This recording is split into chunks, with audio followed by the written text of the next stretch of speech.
Book VII. Justice of the Remedy. Justice is a relation of congruity which really subsists between two things.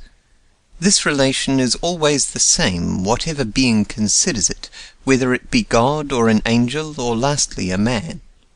Montesquieu. Book VII, Chapter 1. The Injustice of Private Property in Land. When it is proposed to abolish private property in land, the first question that will arise is that of justice. Though often warped by habit, superstition, and selfishness into the most distorted forms, the sentiment of justice is yet fundamental to the human mind, and whatever dispute arouses the passions of men, the conflict is sure to rage, not so much as to the question, is it wise, as to the question, is it right? This tendency of popular discussions to take an ethical form has a cause. It springs from a law of the human mind. It rests upon a vague and instinctive recognition of what is probably the deepest truth we can grasp. That alone is wise which is just. That alone is enduring which is right. In the narrow scale of individual actions and individual life, this truth may be often obscured, but in the wider field of national life it everywhere stands out. I bow to this arbitrament and accept this test. If our inquiry into the cause which makes low wages and pauperism the accompaniments of material progress has led us to a correct conclusion, it will bear translation from terms of political economy into terms of ethics, and as the source of social evils show a wrong. If it will not do this, it is disproved. If it will do this, it is proved by the final decision. If private property in land be just, then is the remedy I propose a false one. If, on the contrary, private property in land be unjust, then is this remedy the true one. What constitutes the rightful basis of property? What is it that enables a man justly to say of a thing, it is mine? From what springs the sentiment which acknowledges his exclusive right as against all the world? Is it not primarily the right of a man to himself, to the use of his own powers, to the enjoyment of the fruits of his own exertions? Is it not this individual right which springs from and is testified to by the natural facts of individual organization, the fact that each particular pair of hands obey a particular brain and are related to a particular stomach? The fact that each man is a definite, coherent, independent whole, which alone justifies individual ownership? As a man belongs to himself, so his labor when put in concrete form belongs to him. And for this reason, that which a man makes or produces is his own, as against all the world, to enjoy or to destroy, to use, to exchange, or to give. No one else can rightfully claim it, and his exclusive right to it involves no wrong to anyone else. Thus there is to everything produced by human exertion a clear and indisputable title to exclusive possession and enjoyment, which is perfectly consistent with justice, as it descends from the original producer, in whom it vested by natural law. The pen with which I am writing is justly mine. No other human being can rightfully lay claim to it, for in me is the title of the producers who made it. It has become mine because transferred to me by the stationer, to whom it was transferred by the importer, who obtained the exclusive right to it by transfer from the manufacturer, in whom, by the same process of purchase, vested the rights of those who dug the material from the ground and shaped it into a pen. Thus my exclusive right of ownership in the pen springs from the natural right of the individual to the use of his own faculties. Now, this is not only the original source from which all ideas of exclusive ownership arise, as is evident from the natural tendency of the mind to revert to it when the idea of exclusive ownership is questioned, and the manner in which social relations develop, but it is necessarily the only source. There can be to the ownership of anything no rightful title which is not derived from the title of the producer and does not rest upon the natural right of the man to himself. There can be no other rightful title because, first, there is no other natural right from which any other title can be derived, and, second, because the recognition of any other title is inconsistent with and destructive of this. For, first, what other right exists from which the right to the exclusive possession of anything can be derived, save the right of a man to himself? With what other power is man by nature clothed, save the power of exerting his own faculties?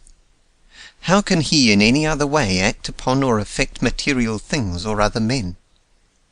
Paralyze the motor nerves, and your man has no more external influence or power than a log or stone. From what else, then, can the right of possessing and controlling things be derived? If it spring not from man himself, from what can it spring? Nature acknowledges no ownership or control in man save as the result of exertion. In no other way can her treasures be drawn forth, her powers directed, or her forces utilized or controlled. She makes no discriminations among men, but is to all absolutely impartial. She knows no distinction between master and slave, king and subject, saint and sinner. All men to her stand upon an equal footing and have equal rights. She recognizes no claim but that of labor, and recognizes that without respect to the claimant. If a pirate spread his sails, the wind will fill them as well as it will fill those of a peaceful merchantman or missionary bark. If a king and a common man be thrown overboard, neither can keep his head above water except by swimming. Birds will not come to be shot by the proprietor of the soil any quicker than they will come to be shot by the poacher. Fish will bite or will not bite at a hook, in utter disregard as to whether it is offered them by a good little boy who goes to Sunday school or a bad little boy who plays truant. Grain will grow only as the ground is prepared and the seed is sown. It is only at the call of labor that ore can be raised from the mine. The sun shines and the rain falls, alike upon just and unjust. The laws of nature are the decrees of the Creator. There is written in them no recognition of any right save that of labor, and in them is written broadly and clearly the equal right of all men to the use and enjoyment of nature, to apply to her by their exertions, and to receive and possess her reward. Hence, as nature gives only to labor, the exertion of labor in production is the only title to exclusive possession. Second, this right of ownership that springs from labor excludes the possibility of any other right of ownership. If a man be rightfully entitled to the produce of his labor, then no one can be rightfully entitled to the ownership of anything which is not the produce of his labor, or the labor of someone else from whom the right has passed to him. If production give to the producer the right to exclusive possession and enjoyment, there can rightfully be no exclusive possession and enjoyment of anything not the production of labor, and the recognition of private property in land is a wrong. For the right to the produce of labor cannot be enjoyed without the right to the free use of the opportunities offered by nature, and to admit the right of property in these is to deny the right of property in the produce of labor. When non-producers can claim as rent a portion of the wealth created by producers, the right of the producers to the fruit of their labor is to that extent denied. There is no escape from this position. To affirm that a man can rightfully claim exclusive ownership in his own labor when embodied in material things is to deny that anyone can rightfully claim exclusive ownership in land. To affirm the rightfulness of property in land is to affirm a claim which has no warrant in nature, as against a claim founded in the organization of man and the laws of the material universe. What most prevents the realization of the injustice of private property in land is the habit of including all the things that are made the subject of ownership in one category as property, or, if any distinction is made, drawing the line, according to the unphilosophical distinction of the lawyers, between personal property and real estate, or things movable and things immovable. The real and natural distinction is between things which are the produce of labor and things which are the gratuitous offerings of nature, or, to adopt the terms of political economy, between wealth and land. These two classes of things are in essence and relations widely different, and to class them together as property is to confuse all thought when we come to consider the justice or the injustice, the right or the wrong of property. A house and the lot on which it stands are alike property, as being the subject of ownership, and are alike classed by the lawyers as real estate. Yet in nature and relations they differ widely. The one is produced by human labor, and belongs to the class in political economy styled wealth. The other is a part of nature, and belongs to the class in political economy styled land. The essential character of the one class of things is that they embody labor, are brought into being by human exertion, their existence or non-existence, their increase or diminution, depending on man. The essential character of the other class of things is that they do not embody labor, and exist irrespective of human exertion and irrespective of man. They are the field or environment in which man finds himself, the storehouse from which his needs must be supplied, the raw material upon which and the forces with which alone his labor can act. The moment this distinction is realized, that moment is it seen that the sanction which natural justice gives to one species of property is denied to the other, that the rightfulness which attaches to individual property in the produce of labor implies the wrongfulness of individual property in land, that, whereas the recognition of the one places all men upon equal terms, securing to each the due reward of his labor, the recognition of the other is the denial of the equal rights of men, permitting those who do not labor to take the natural reward of those who do. Whatever may be said for the institution of private property in land, it is therefore plain that it cannot be defended on the score of justice. The equal right of all men to the use of land is as clear as their equal right to breathe the air. It is a right proclaimed by the fact of their existence. For we cannot suppose that some men have a right to be in this world, and others no right. If we are all here by the equal permission of the Creator, we are all here with an equal title to the enjoyment of His bounty, with an equal right to the use of all that nature so impartially offers. Footnote.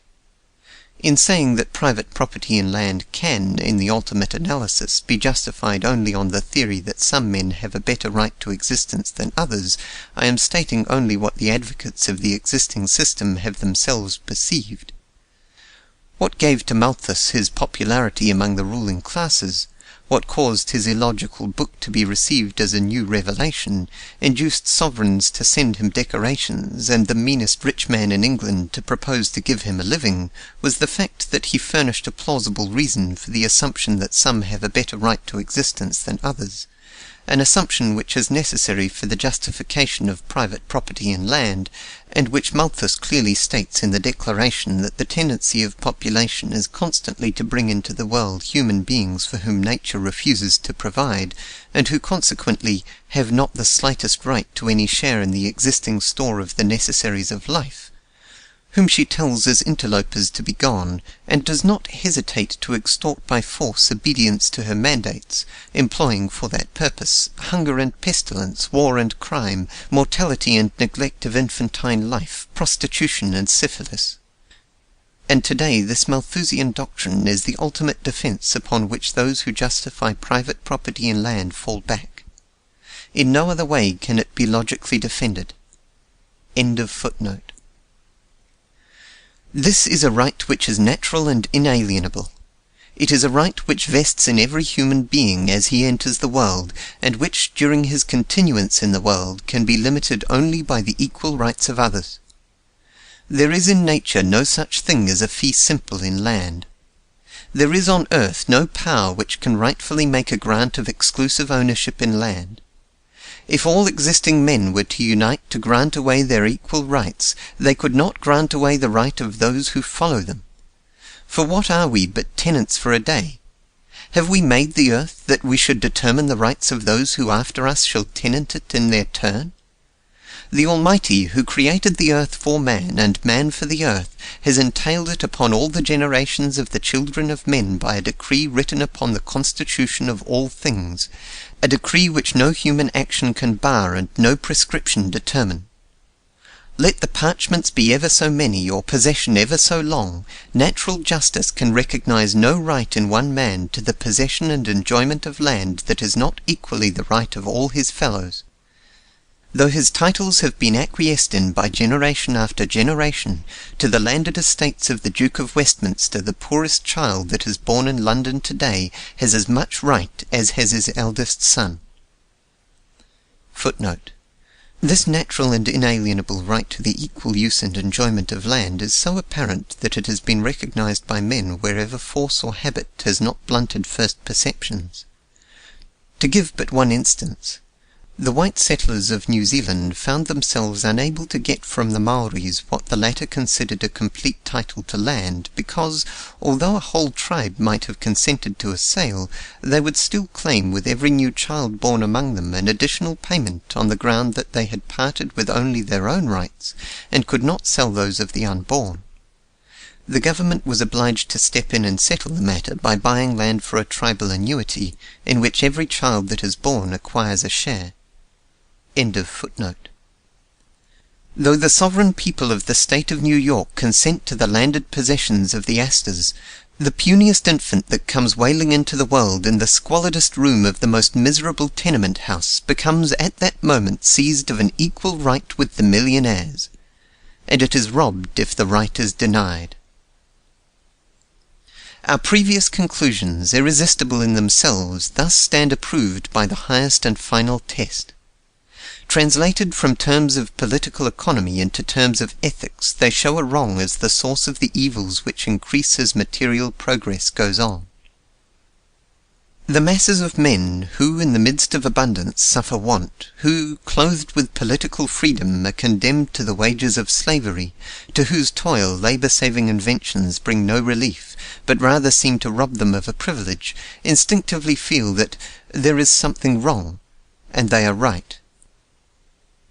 The wide-spreading social evils which everywhere oppress men amid an advancing civilization spring from a great primary wrong, the appropriation as the exclusive property of some men of the land on which and from which all must live.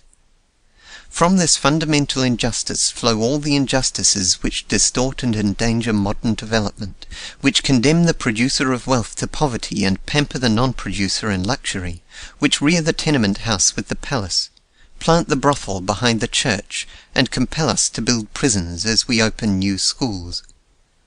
There is nothing strange or inexplicable in the phenomena that are now perplexing the world. It is not that material progress is not in itself a good. It is not that nature has called into being children for whom she has failed to provide. It is not that the Creator has left on natural laws a taint of injustice at which even the human mind revolts, that material progress brings such bitter fruits. That amid our highest civilization men faint and die with want is not due to the niggardliness of nature, but to the injustice of man. Vice and misery, poverty and pauperism, are not the legitimate results of increase of population and industrial development. They only follow increase of population and industrial development because land is treated as private property. They are the direct and necessary results of the violation of the supreme law of justice, involved in giving to some men the exclusive possession of that which nature provides for all men.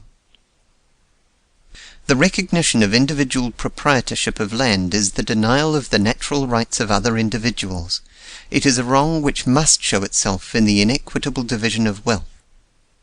For as labour cannot produce without the use of land, the denial of the equal right to the use of land is necessarily the denial of the right of labour to its own produce.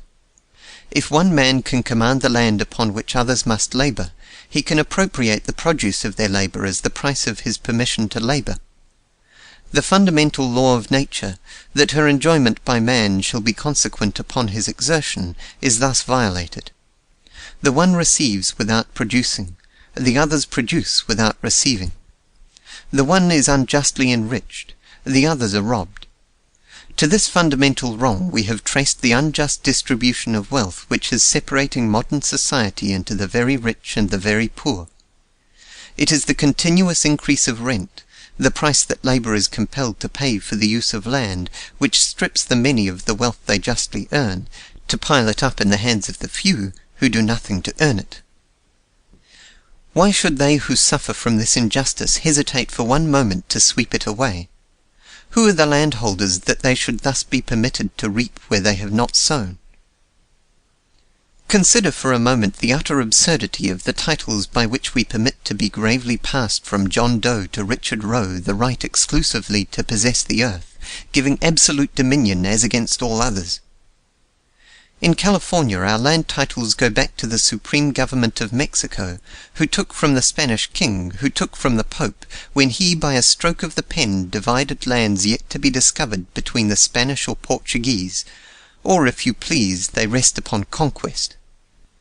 In the eastern states they go back to treaties with Indians and grants from English kings. In Louisiana to the government of France, in Florida to the government of Spain, while in England they go back to the Norman conquerors. Everywhere, not to a right which obliges, but to a force which compels. And when a title rests but on force, no complaint can be made when force annuls it. Whenever the people, having the power, choose to annul those titles, no objection can be made in the name of justice. There have existed men who had the power to hold or to give exclusive possession of portions of the earth's surface, but when and where did there exist the human being who had the right? The right to exclusive ownership of anything of human production is clear. No matter how many the hands through which it has passed, there was, at the beginning of the line, human labour.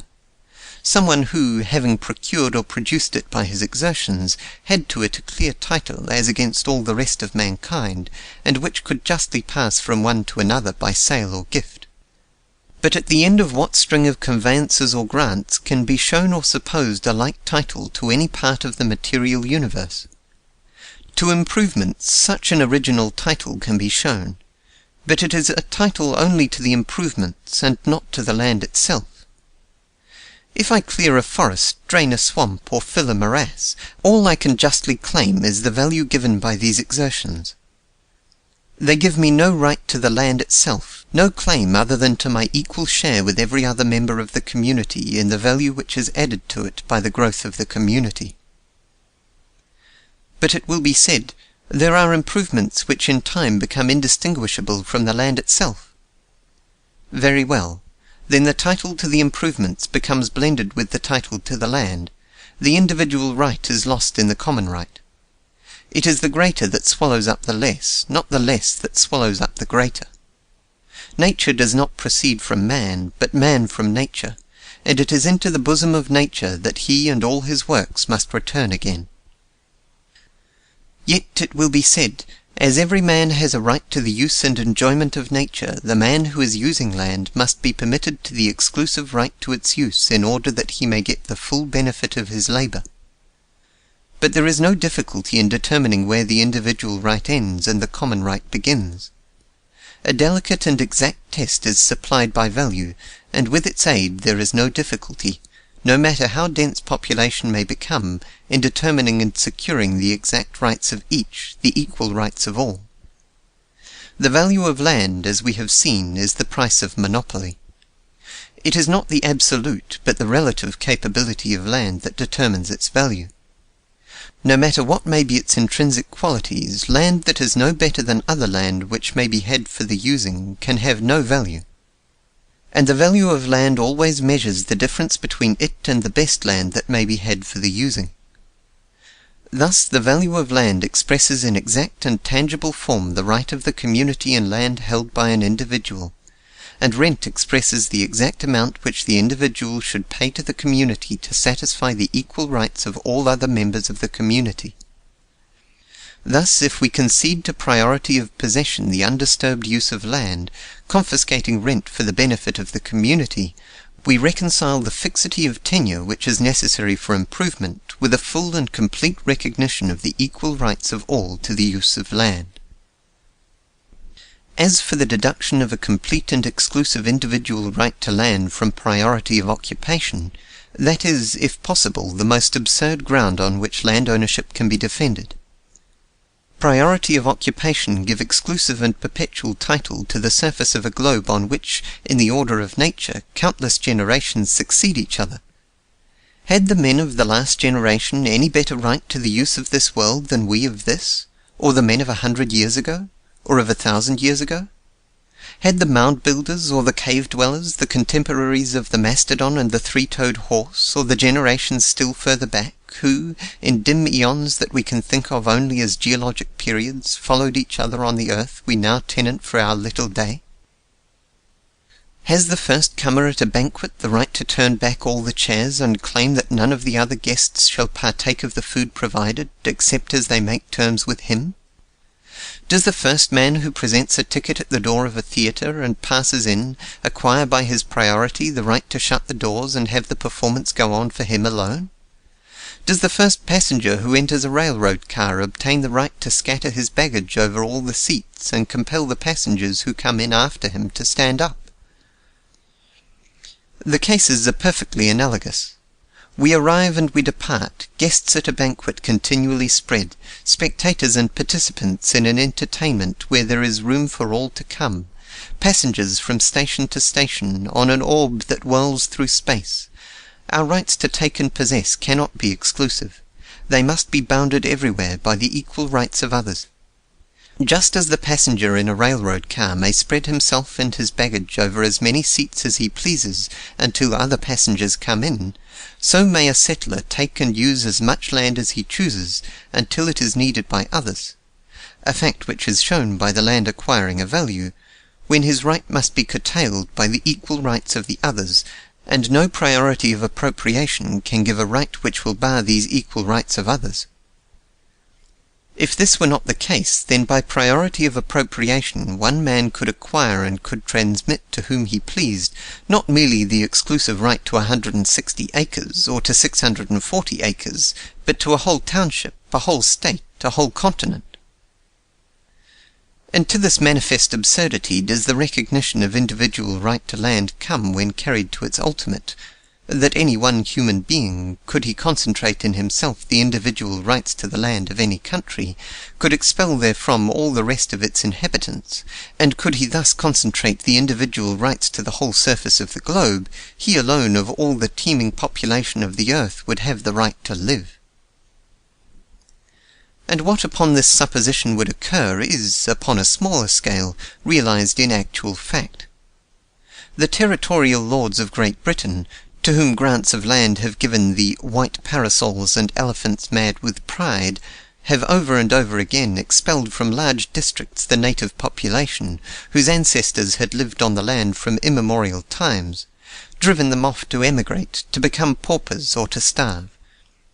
And on uncultivated tracts of land in the new state of California may be seen the blackened chimneys of homes from which settlers have been driven by force of laws which ignore natural right, and great stretches of land which might be populous are desolate, because the recognition of exclusive ownership has put it in the power of one human creature to forbid his fellows from using it.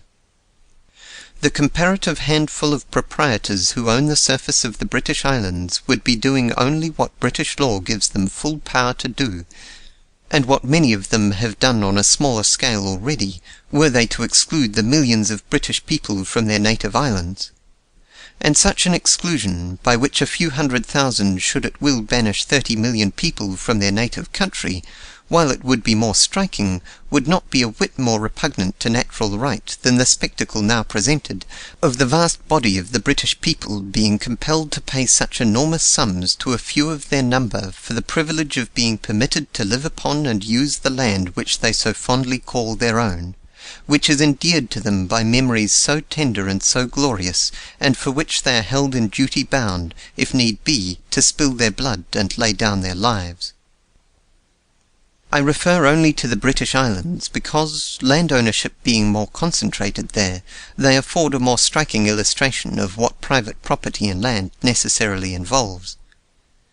To whomsoever the soil at any time belongs, to him belong the fruits of it, is a truth that becomes more and more apparent as population becomes denser and invention and improvement add to productive power.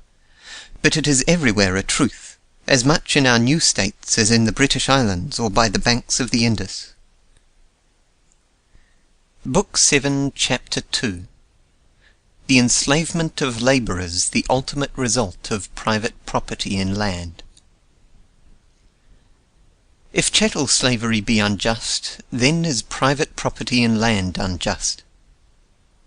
For let the circumstances be what they may, the ownership of land will always give the ownership of men, to a degree measured by the necessity, real or artificial, for the use of land. This is but a statement in different form of the law of rent. And when that necessity is absolute, when starvation is the alternative to the use of land, then does the ownership of men involved in the ownership of land become absolute. Place 100 men on an island from which there is no escape, and whether you make one of these men the absolute owner of the other 99, or the absolute owner of the soil of the island, will make no difference either to him or to them. In the one case, as the other, the one will be the absolute master of the 99, his power extending even to life and death, for simply to refuse them permission to live upon the island would be to force them into the sea. Upon a larger scale, and through more complex relations, the same cause must operate in the same way and to the same end. The ultimate result, the enslavement of labourers, becoming apparent just as the pressure increases which compels them to live on and from land which is treated as the exclusive property of others. Take a country in which the soil is divided among a number of proprietors, instead of being in the hands of one, and in which, as in modern production, the capitalist has been specialized from the labourer, and manufactures and exchange, in all their many branches, have been separated from agriculture. Though less direct and obvious, the relations between the owners of the soil and the labourers will, with increase of population and the improvement of the arts, tend to the same absolute mastery on the one hand and the same abject helplessness on the other, as in the case of the island we have supposed. Rent will advance while wages will fall. Of the aggregate produce, the landowner will get a constantly increasing, the labourer a constantly diminishing share. Just as removal to cheaper land becomes difficult or impossible, labourers, no matter what they produce, will be reduced to a bare living, and the free competition among them, where land is monopolized, will force them to a condition which, though they be mocked with the titles and insignia of freedom, will be virtually that of slavery. There is nothing strange in the fact that, in spite of the enormous increase in productive power which this century has witnessed, and which is still going on, the wages of labour in the lower and wider strata of industry should everywhere tend to the wages of slavery, just enough to keep the labourer in working condition. For the ownership of the land on which and from which a man must live is virtually the ownership of the man himself, and in acknowledging the right of some individuals to the exclusive use and enjoyment of the earth, we condemn other individuals to slavery as fully and as completely as though we had formerly made them chattels. In a simpler form of society, where production chiefly consists in the direct application of labour to the soil, the slavery that is the necessary result of according to some the exclusive right to the soil from which all must live, is plainly seen in helotism, in villeinage, in serfdom. Chattel slavery originated in the capture of prisoners in war, and, though it has existed to some extent in every part of the globe, its area has been small, its effects trivial, as compared with the forms of slavery which have originated in the appropriation of land. No people as a mass have ever been reduced to chattel slavery to men of their own race, nor yet on any large scale has any people ever been reduced to slavery of this kind by conquest. The general subjection of the many to the few, which we meet with wherever society has reached a certain development, has resulted from the appropriation of land as individual property. It is the ownership of the soil that everywhere gives the ownership of the men that live upon it. It is slavery of this kind to which the enduring pyramids and the colossal monuments of Egypt yet bear witness, and of the institution of which we have, perhaps, a vague tradition in the biblical story of the famine during which the Pharaoh purchased up the lands of the people. It was slavery of this kind to which, in the twilight of history, the conquerors of Greece reduced the original inhabitants of that peninsula, transforming them into helots by making them pay rent for their lands. It was the growth of the latifundia, or great landed estates, which transmuted the population of ancient Italy from a race of hardy husbandmen, whose robust virtues conquered the world, into a race of cringing bondsmen.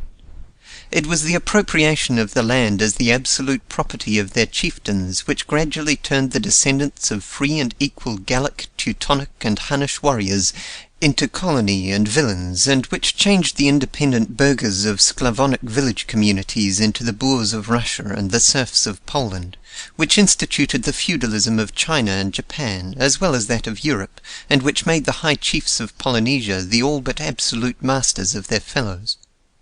How it came to pass that the Aryan shepherds and warriors who, as comparative philology tells us, descended from the common birthplace of the Indo-Germanic race into the lowlands of India, were turned into the suppliant and cringing Hindu, the Sanskrit verse which I have before quoted gives us a hint. The white parasols and the elephants mad with pride of the Indian Raja are the flowers of grants of land. And could we find the key to the records of the long-buried civilizations that lie entombed in the gigantic ruins of Yucatan and Guatemala, telling at once of the pride of a ruling class and the unrequited toil to which the masses were condemned, we should read, in all human probability, of a slavery imposed upon the great body of the people through the appropriation of the land as the property of a few, of another illustration of the universal truth that they who possess the land are masters of the men who dwell upon it. The necessary relation between labour and land, the absolute power which the ownership of land gives over men who cannot live but by using it, explains what is otherwise inexplicable, the growth and persistence of institutions, manners, and ideas so utterly repugnant to the natural sense of liberty and equality. When the idea of individual ownership, which so justly and naturally attaches to things of human production, is extended to land, all the rest is a mere matter of development. The strongest and most cunning easily acquire a superior share in this species of property, which is to be had not by production, but by appropriation, and in becoming lords of the land they become necessarily lords of their fellow men. The ownership of land is the basis of aristocracy. It was not nobility that gave land, but the possession of land that gave nobility. All the enormous privileges of the nobility of medieval Europe flowed from their position as the owners of the soil. The simple principle of the ownership of the soil produced, on the one side, the lord, on the other, the vassal, the one having all rights, the other none. The right of the lord to the soil acknowledged and maintained, those who lived upon it could do so only upon his terms. The manners and conditions of the times made those terms include services and servitudes, as well as rents in produce or money, but the essential thing that compelled them was the ownership of land. This power exists wherever the ownership of land exists, and can be brought out wherever the competition for the use of land is great enough to enable the landlord to make his own terms. The English landowner of today has, in the law which recognizes his exclusive right to the land, essentially all the power which his predecessor the feudal baron had. He might command rent in services or servitudes. He might compel his tenants to dress themselves in a particular way, to profess a particular religion, to send their children to a particular school, to submit their differences to his decision, to fall upon their knees when he spoke to them, to follow him around dressed in his livery, or to sacrifice to him female honour if they would prefer these things to being driven off his land. He could demand, in short, any terms on which men would still consent to live on his land, and the law could not prevent him so long as it did not qualify his ownership, for compliance with them would assume the form of a free contract or voluntary act. And English landlords do exercise such of these powers as in the manners of the times they care to. Having shaken off the obligation of providing for the defence of the country, they no longer need the military service of their tenants, and the possession of wealth and power being now shown in other ways than by long trains of attendants, they no longer care for personal service. But they habitually control the votes of their tenants, and dictate to them in many little ways. That Right Reverend Father in God, Bishop Lord Plunket, evicted a number of his poor Irish tenants because they would not send their children to Protestant Sunday schools; and to that Earl of Leitrim for whom Nemesis tarried so long before she sped the bullet of an assassin, even darker crimes are imputed; while, at the cold promptings of greed, cottage after cottage has been pulled down and family after family forced into the roads. The principle that permits this is the same principle that in ruder times and a simpler social state enthralled the great masses of the common people and placed such a wide gulf between noble and peasant. Where the peasant was made a serf, it was simply by forbidding him to leave the estate on which he was born, thus artificially producing the condition we supposed on the island. In sparsely settled countries this is necessary to produce absolute slavery. But where land is fully occupied, competition may produce substantially the same conditions.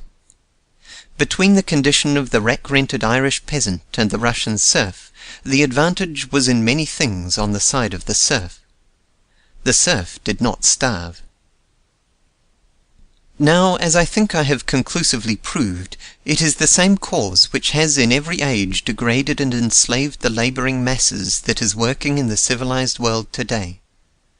Personal liberty, that is to say, the liberty to move about, is everywhere conceded, while of political and legal inequality there are in the United States no vestiges, and in the most backward civilized countries but few. But the great cause of inequality remains, and is manifesting itself in the unequal distribution of wealth. The essence of slavery is that it takes from the labourer all he produces save enough to support an animal existence, and to this minimum the wages of free labour, under existing conditions, unmistakably tend. Whatever be the increase of productive power, rent steadily tends to swallow up the gain, and more than the gain. Thus the condition of the masses in every civilized country is, or is tending to become, that of virtual slavery under the forms of freedom. And it is probable that of all kinds of slavery this is the most cruel and relentless. For the labourer is robbed of the produce of his labour and compelled to toil for a mere subsistence, but his taskmasters, instead of human beings, assume the form of imperious necessities. Those to whom his labour is rendered and from whom his wages are received are often driven in their turn, contact between the labourers and the ultimate beneficiaries of their labour is sundered, and individuality is lost. The direct responsibility of master to slave, a responsibility which exercises a softening influence upon the great majority of men, does not arise. It is not one human being who seems to drive another to unremitting and ill-requited toil, but the inevitable laws of supply and demand, for which no one in particular is responsible. The maxims of Cato the Censor, maxims which were regarded with abhorrence even in an age of cruelty and universal slaveholding, that after as much work as possible is obtained from a slave he should be turned out to die, become the common rule. And even the selfish interest which prompts the master to look after the comfort and well-being of the slave is lost. Labour has become a commodity, and the labourer a machine. There are no masters and slaves, no owners and owned, but only buyers and sellers. The higgling of the market takes the place of every other sentiment. When the slaveholders of the South looked upon the condition of the free labouring poor in the most advanced civilized countries, it is no wonder that they easily persuaded themselves of the divine institution of slavery. That the field hands of the South were as a class better fed, better lodged, better clothed, that they had less anxiety and more of the amusements and enjoyments of life than the agricultural labourers of England, there can be no doubt. And even in the northern cities, visiting slaveholders might see and hear of things impossible under what they called their organization of labour. In the southern states, during the days of slavery, the master who would have compelled his negroes to work and live as large classes of free white men and women are compelled in free countries to work and live, would have been deemed infamous, and if public opinion had not restrained him, his own selfish interest in the maintenance of the health and strength of his chattels would. But in London, New York, and Boston, Among people who have given, and would give again, money and blood to free the slave, where no one could abuse a beast in public without arrest and punishment, barefooted and ragged children may be seen running around the streets even in the winter time, and in squalid garrets and noisome cellars women work away their lives for wages that fail to keep them in proper warmth and nourishment. Is it any wonder that to the slaveholders of the South the demand for the abolition of slavery seemed like the cant of hypocrisy? And now that slavery has been abolished, the planters of the South find they have sustained no loss. Their ownership of the land upon which the freedmen must live gives them practically as much command of labour as before, while they are relieved of responsibility, sometimes very expensive. The Negroes as yet have the alternative of emigrating, and a great movement of that kind seems now about commencing, but as population increases and land becomes dear, the planters will get a greater proportionate share of the earnings of their labourers than they did under the system of chattel slavery, and the labourers a less share, for under the system of chattel slavery the slaves always got at least enough to keep them in good physical health, but in such countries as England there are large classes of labourers who do not get that. Footnote: one of the anti-slavery agitators, Colonel J.A. Collins, on a visit to England, addressed a large audience in a Scotch manufacturing town, and wound up as he had been used to in the United States, by giving the ration which in the slave codes of some of the states fixed the minimum of maintenance for a slave. He quickly discovered that to many of his hearers it was an anticlimax. End of footnote. The influences which, wherever there is personal relation between master and slave, slip in to modify chattel slavery, and to prevent the master from exerting to its fullest extent his power over the slave, also showed themselves in the ruder forms of serfdom that characterized the earlier periods of European development, and aided by religion, and, perhaps as in chattel slavery, by the more enlightened but still selfish interests of the lord, and hardening into custom, universally fixed a limit to what the owner of the land could extort from the serf or peasant, so that the competition of men without means of existence bidding against each other for access to the means of existence was nowhere suffered to go to its full length and exert its full power of deprivation and degradation.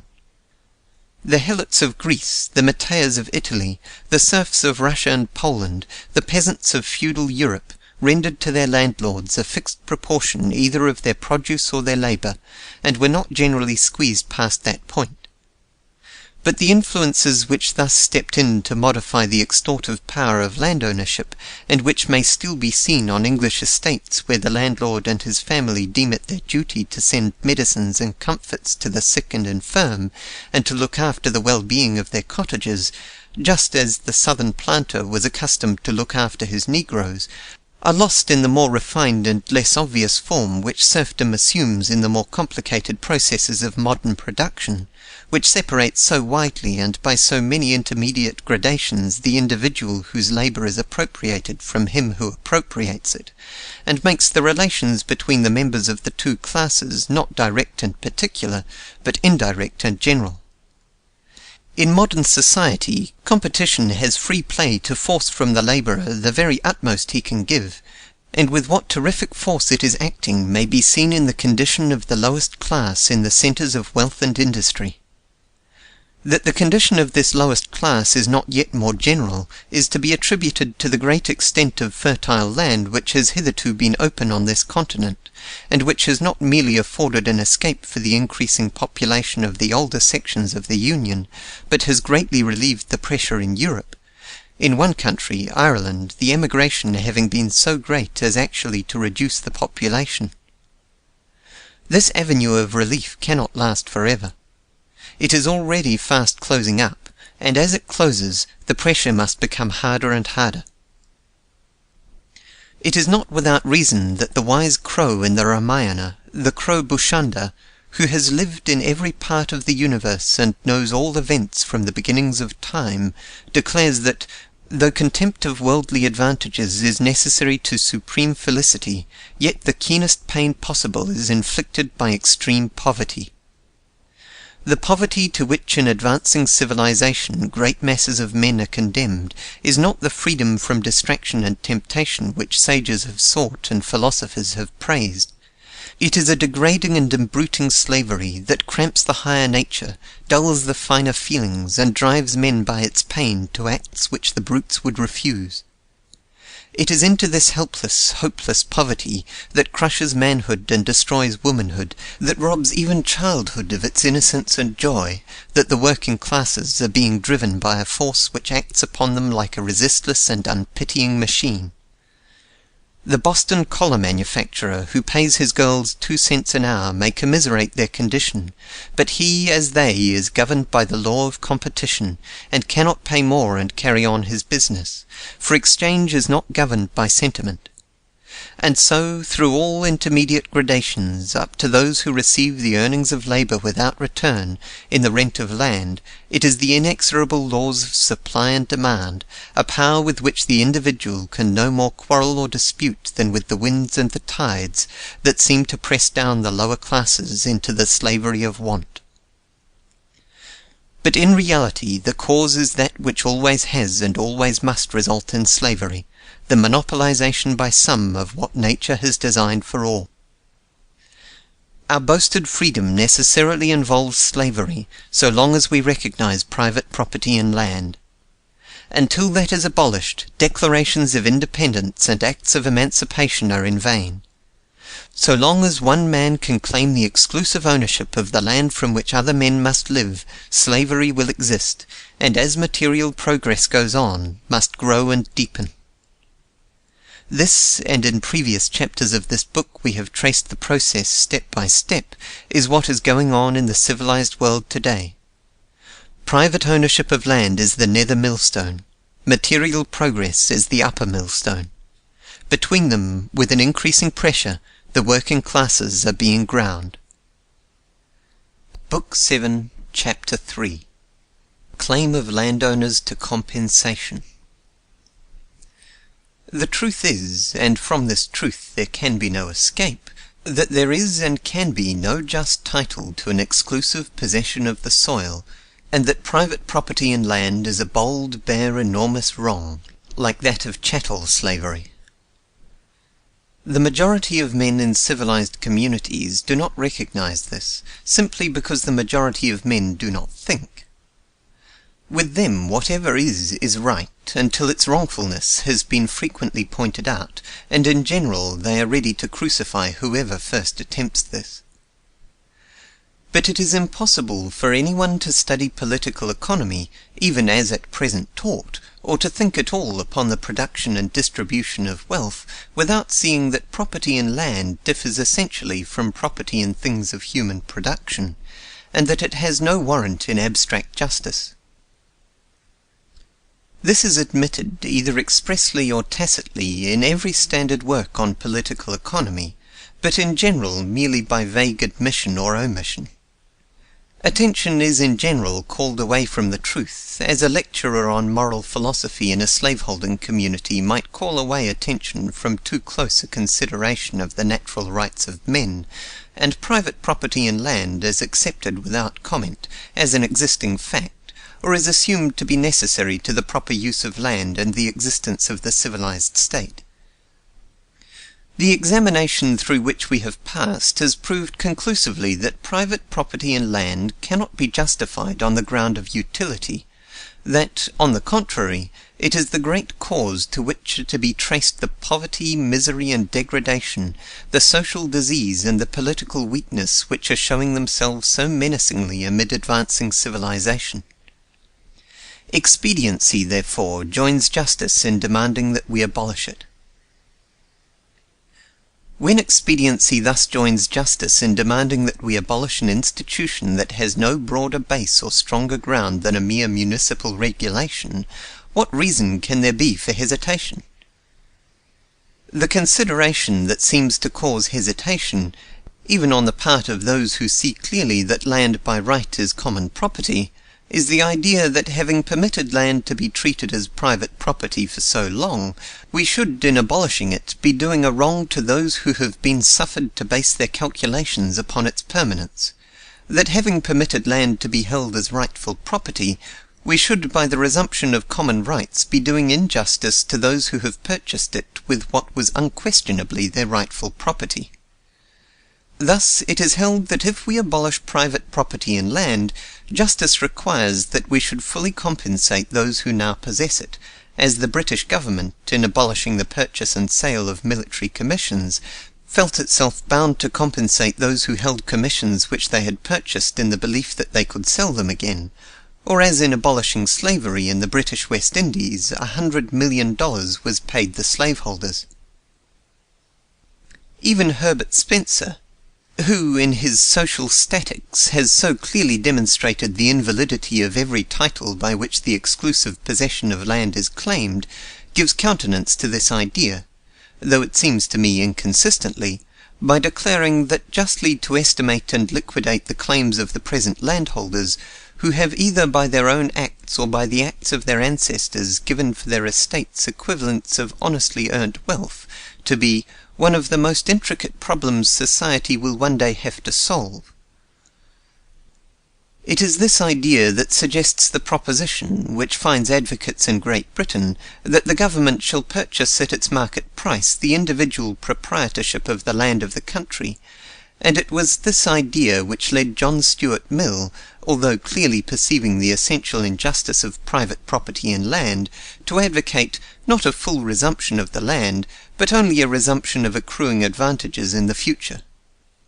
His plan was that a fair and even liberal estimate should be made of the market value of all the land in the kingdom, and that future additions to that value, not due to the improvements of the proprietor, should be taken by the state. To say nothing of the practical difficulties which such cumbrous plans involve, in the extension of the functions of government which they would require and the corruption they would beget, their inherent and essential defect lies in the impossibility of bridging over by any compromise the radical difference between wrong and right. Just in proportion as the interests of the landholders are conserved, just in that proportion must general interests and general rights be disregarded, and if landholders are to lose nothing of their special privileges, the people at large can gain nothing. To buy up individual property rights would merely be to give the landholders in another form a claim of the same kind and amount that their possession of land now gives them. It would be to raise for them by taxation the same proportion of the earnings of labour and capital that they are now enabled to appropriate in rent. Their unjust advantage would be preserved, and the unjust disadvantage of the non-landholders would be continued. To be sure, there would be a gain to the people at large when the advance of rents had made the amount which the landholders would take under the present system greater than the interest upon the purchase price of the land at present rates, but this would be only a future gain, and in the meanwhile there would not only be no relief, but the burden imposed upon labour and capital for the benefit of the present landholders would be much increased. For one of the elements in the present market value of land is the expectation of future increase of value, and thus to buy up the lands at market rates and pay interest upon the purchase money would be to saddle producers not only with the payment of actual rent, but with the payment in full of speculative rent. Or, to put it in another way, the land would be purchased at prices calculated upon a lower than ordinary rate of interest, for the prospect of increase in land values always makes the market price of land much greater than would be the price of anything else yielding the same present return, and interest upon the purchase money would be paid at the ordinary rate. Thus, not only all that the land yields them now would have to be paid to the landowners, but a considerably larger amount. It would be, virtually, the state taking a perpetual lease from the present landholders at a considerable advance in rent over what they now receive. For the present, the state would merely become the agent of the landholders in the collection of their rents, and would have to pay over to them not only what they received, but considerably more. Mr. Mill's plan for nationalizing the future unearned increase in the value of land, by fixing the present market value of all lands and appropriating to the state future increase in value, would not add to the injustice of the present distribution of wealth, but it would not remedy it. further speculative advance of rent would cease, and in the future the people at large would gain the difference between the increase of rent and the amount at which that increase was estimated in fixing the present value of land, in which, of course, prospective as well as present value is an element. But it would leave, for all the future, one class in possession of the enormous advantage over others which they now have.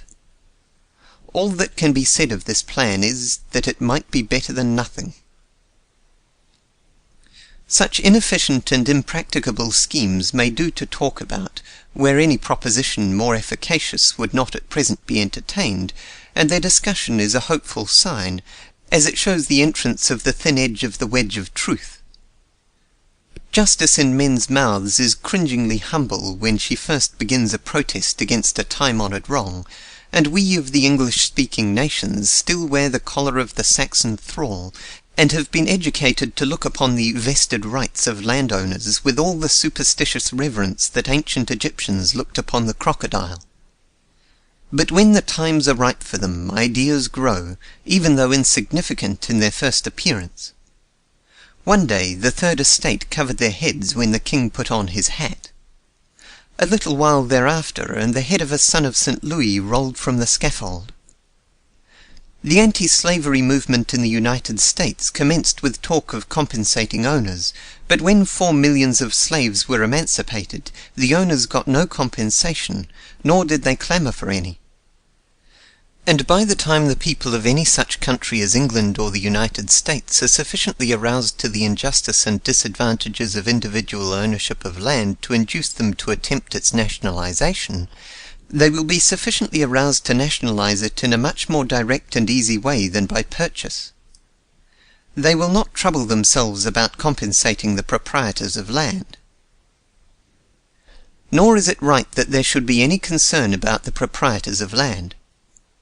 That such a man as John Stuart Mill should have attached so much importance to the compensation of landowners as to have urged the confiscation merely of the future increase in rent is explainable only by his acquiescence in the current doctrines that wages are drawn from capital, and that population constantly tends to press upon subsistence. These blinded him as to the full effects of the private appropriation of land. He saw that the claim of the landholder is altogether subordinate to the general policy of the state, and that, when private property in land is not expedient, it is unjust. Footnote: Principles of Political Economy, Book 1, Chapter 2, Section 6. End of footnote. But, entangled in the toils of the Malthusian doctrine, he attributed, as he expressly states in a paragraph I have previously quoted, the want and suffering that he saw around him to the niggardliness of nature, not to the injustice of man, and thus to him the nationalization of land seemed comparatively a little thing, that could accomplish nothing toward the eradication of pauperism and the abolition of want, ends that could be reached only as men learnt to repress a natural instinct. Great as he was, and pure as he was, warm heart and noble mind, yet he never saw the true harmony of economic laws, nor realized how from this one great fundamental wrong flow want and misery, and vice and shame. Else he could never have written this sentence: "The land of Ireland, the land of every country, belongs to the people of that country. The individuals called landowners have no right in morality and in justice to anything but the rent, or compensation for its saleable value." In the name of the prophet, figs! If the land of any country belonged to the people of that country, what right, in morality and justice, have the individuals called landowners to the rent? If the land belonged to the people, why in the name of morality and justice should the people pay its saleable value for their own? Herbert Spencer says, "Had we to deal with the parties who originally robbed the human race of its heritage, we might make short work of the matter." Footnote on Herbert Spencer Says, Social Statistics, page 142. It may be well to say in the new reprint of this book, 1897, that this and all other references to Herbert Spencer's Social Statics are from the edition of that book published by D. Appleton and Co., New York, with his consent, from 1864 to 1892. At that time, social statics was repudiated, and a new edition under the name of Social Statics Abridged and Revised has taken its place. From this, all that the first social statics had said in denial of property in land has been eliminated, and it of course contains nothing here referred to. Mr. Spencer has also been driven by the persistent heckling of the English single tax men, who insisted on asking him the questions suggested in the first Social Statics, to bring out a small volume, entitled Mr. Herbert Spencer on the Land Question, in which are reprinted in parallel columns Chapter 9 of Social Statics, with what he considers valid answers to himself as given in Justice, 1891. This has also been reprinted by D. Appleton and Co., and constitutes, I think, the very funniest answer to himself ever made by a man who claimed to be a philosopher. End of footnote. Why not make short work of the matter anyhow? For this robbery is not like the robbery of a horse or a sum of money that ceases with the act. It is a fresh and continuous robbery that goes on every day and every hour. It is not from the produce of the past that rent is drawn, it is from the produce of the present. It is a toll levied upon labour constantly and continuously. Every blow of the hammer, every stroke of the pick, every thrust of the shuttle, every throb of the steam engine, pays its tribute. It levies upon the earnings of the men who, deep underground, risk their lives, and of those who over white surges hang to reeling masts. It claims the just reward of the capitalist and the fruits of the inventor's patient effort. It takes little children from play and from school and compels them to work before their bones are hard or their muscles are firm. It robs the shivering of warmth, the hungry of food, the sick of medicine, the anxious of peace.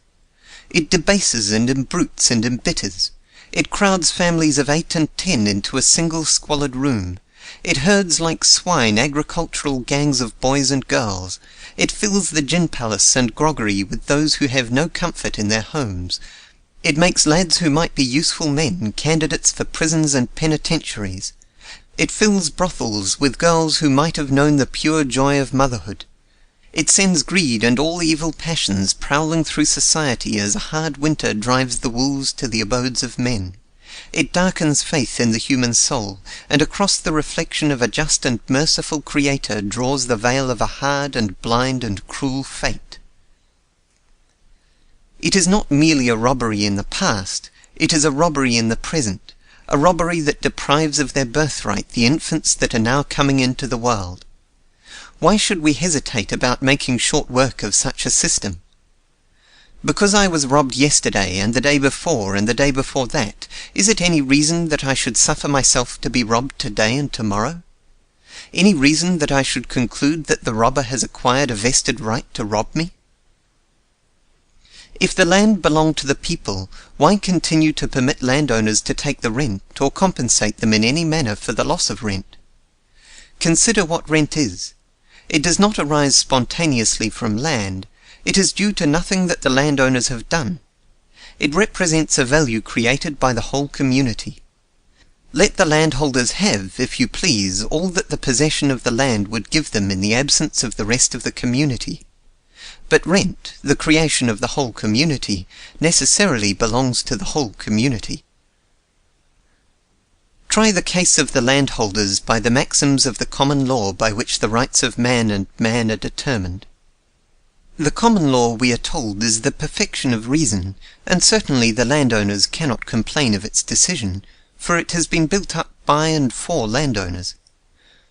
Now what does the law allow to the innocent possessor when the land for which he paid his money is adjudged rightfully to belong to another? Nothing at all. That he purchased in good faith gives him no right or claim whatever. The law does not concern itself with the intricate question of compensation to the innocent purchaser.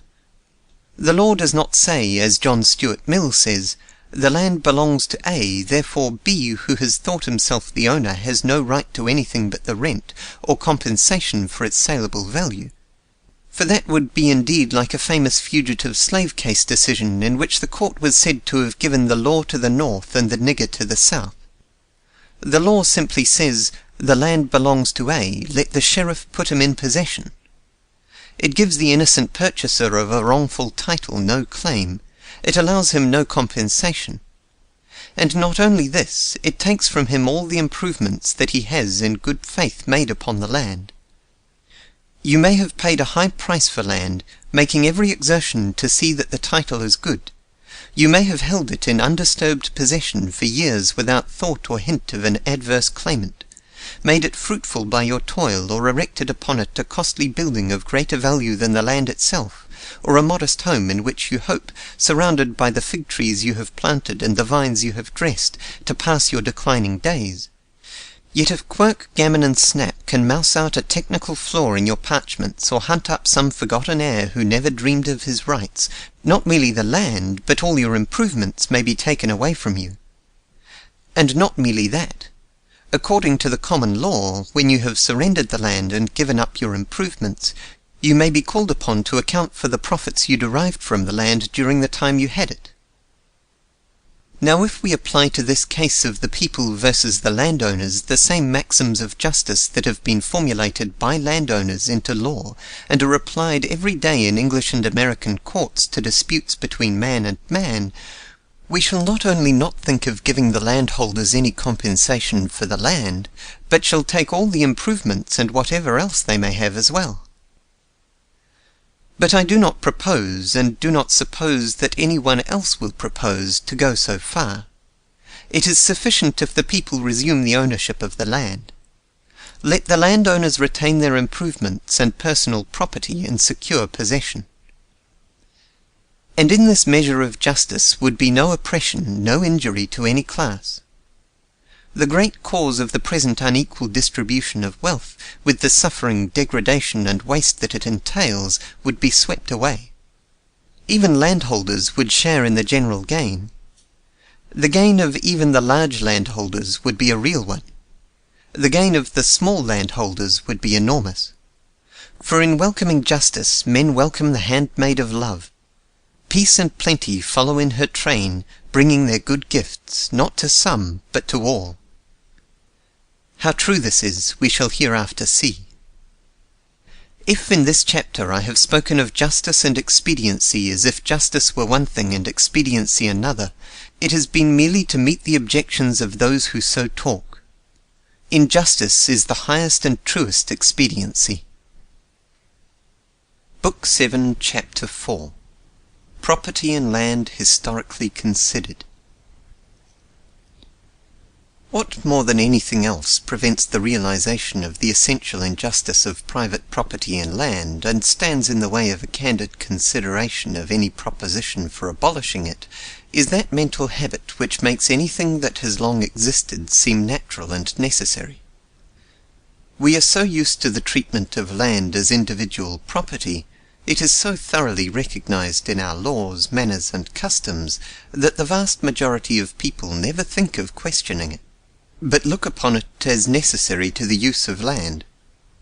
They are unable to conceive, or at least it does not enter their heads to conceive, of society as existing or as possible without the reduction of land to private possession. The first step to the cultivation or improvement of land seems to them to get for it a particular owner, and a man's land is looked on by them as fully and equitably his, to sell, to lease, to give, or to bequeath, as his house, his cattle, his goods, or his furniture. The sacredness of property has been preached so constantly and effectively, especially by those conservators of ancient barbarism, as Voltaire styled the lawyers, that most people look upon the private ownership of land as the very foundation of civilization, and if the resumption of land as common property is suggested, think of it at first blush either as a chimerical vagary which never has and never can be realized, or as a proposition to overturn society from its base and bring about a reversion to barbarism. If it were true that land had always been treated as private property, that would not prove the justice or necessity of continuing so to treat it, any more than the universal existence of slavery, which might once have been safely affirmed, would prove the justice or necessity of making property of human flesh and blood. Not long ago monarchies seemed all but universal, and not only the kings but the majority of their subjects really believed that no country could get along without a king. Yet, to say nothing of America, France now gets along without a king. The Queen of England and Empress of India has about as much to do with governing her realms as the wooden figurehead of a ship has in determining its course, and the other crowned heads of Europe sit, metaphorically speaking, upon barrels of nitroglycerine. Something over 100 years ago, Bishop Butler, author of the famous Analogy, declared that a constitution of civil government without any religious establishment is a chimerical project of which there is no example. As for there being no example, he was right. No government at that time existed, nor would it have been easy to name one that ever had existed, without some sort of an established religion. Yet in the United States we have since proved by the practice of a century that it is possible for a civil government to exist without a state church. But while, were it true, that land had always and everywhere been treated as private property would not prove that it should always be so treated, this is not true. On the contrary, the common right to land has everywhere been primarily recognized, and private ownership has nowhere grown up save as the result of usurpation. The primary and persistent perceptions of mankind are that all have an equal right to land, and the opinion that private property in land is necessary to society is but an offspring of ignorance that cannot look beyond its immediate surroundings, an idea of comparatively modern growth, as artificial and as baseless as that of the divine right of kings. The observations of travellers, the researches of the critical historians who within a recent period have done so much to reconstruct the forgotten records of the people, the investigations of such men as Sir Henry Maine, Émile de Lavalière, Professor Nasser of Bonn, and others, into the growth of institutions, prove that wherever human society has formed, the common right of men to the use of the earth has been recognized, and that nowhere has unrestricted individual ownership been freely adopted. Historically, as ethically, private property in land is robbery. It nowhere springs from contract. It can nowhere be traced to perceptions of justice or expediency. It has everywhere had its birth in war and conquest, and in the selfish use which the cunning have made of superstition and law. Wherever we can trace the early history of society, whether in Asia, in Europe, in Africa, in America, or in Polynesia, land has been considered, as the necessary relations which human life has to it would lead to its consideration, as common property, in which the rights of all who had admitted rights were equal. That is to say, that all members of the community, all citizens, as we should say, had equal rights to the use and enjoyment of the land of the community. This recognition of the common right to land did not prevent the full recognition of the particular and exclusive right in things which are the result of labour, nor was it abandoned when the development of agriculture had imposed the necessity of recognizing exclusive possession of land in order to secure the exclusive enjoyment of the results of the labour expended in cultivating it. The division of land between the industrial units, whether families, joint families, or individuals, went only as far as was necessary for that purpose, pasture and forest lands being retained as common, and equality as to agricultural land being secured, either by a periodical redivision, as among the Teutonic races, or by the prohibition of alienation, as in the law of Moses. This primary adjustment still exists in more or less intact form in the village communities of India, Russia, and the Slavonic countries yet or until recently subjected to Turkish rule, in the mountain cantons of Switzerland, among the Kabilas in the north of Africa, and the Kafirs in the south, among the native population of Java and the Aborigines of New Zealand. That is to say, wherever extraneous influences have left intact the form of primitive social organization. That it everywhere existed has been within late years abundantly proved by the researches of many independent students and observers, and which are, to my knowledge, best summarized in the Systems of Land Tenure in Various Countries, published under the authority of the Cobden Club, and in Monsieur Émile de Lavaliere's Primitive Property, to which I would refer the reader who desires to see this truth displayed in detail. In all primitive societies, says Monsieur de Lavaliere, as the result of an investigation which leaves no part of the world unexplored, in all primitive societies the soil was the joint property of the tribes and was subject to periodical distribution among all the families, so that all might live by their labour as nature has ordained. The comfort of each was thus proportioned to his energy and intelligence. No one, at any rate, was destitute of the means of subsistence, and inequality increasing from generation to generation was provided against. If Monsieur de Lavaliere be right in this conclusion, and that he is right there can be no doubt, how, it will be asked, has the reduction of land to private ownership become so general? The causes which have operated to supplant this original idea of the equal right to the use of land by the idea of exclusive and unequal rights may, I think, be everywhere vaguely but certainly traced. They are everywhere the same which have led to the denial of equal personal rights and to the establishment of privileged classes. These causes may be summarized as the concentration of power in the hands of chieftains and the military class, consequent on a state of warfare which enabled them to monopolize common lands, the effect of conquest in reducing the conquered to a state of predial slavery and dividing their lands among the conquerors and in disproportionate share to the chiefs, the differentiation and influence of a sacerdotal class, and the differentiation and influence of a class of professional lawyers, whose interests were served by the substitution of exclusive, in place of common, property in land, inequality once produced always tending to greater inequality by the law of attraction. Footnote on property in land. The influence of the lawyers has been very marked in Europe, both on the continent and in Great Britain, in destroying all vestiges of the ancient tenure and substituting the idea of the Roman law, exclusive ownership. End of footnote. It was the struggle between this idea of equal rights to the soil and the tendency to monopolize it in individual possession that caused the internal conflicts of Greece and Rome.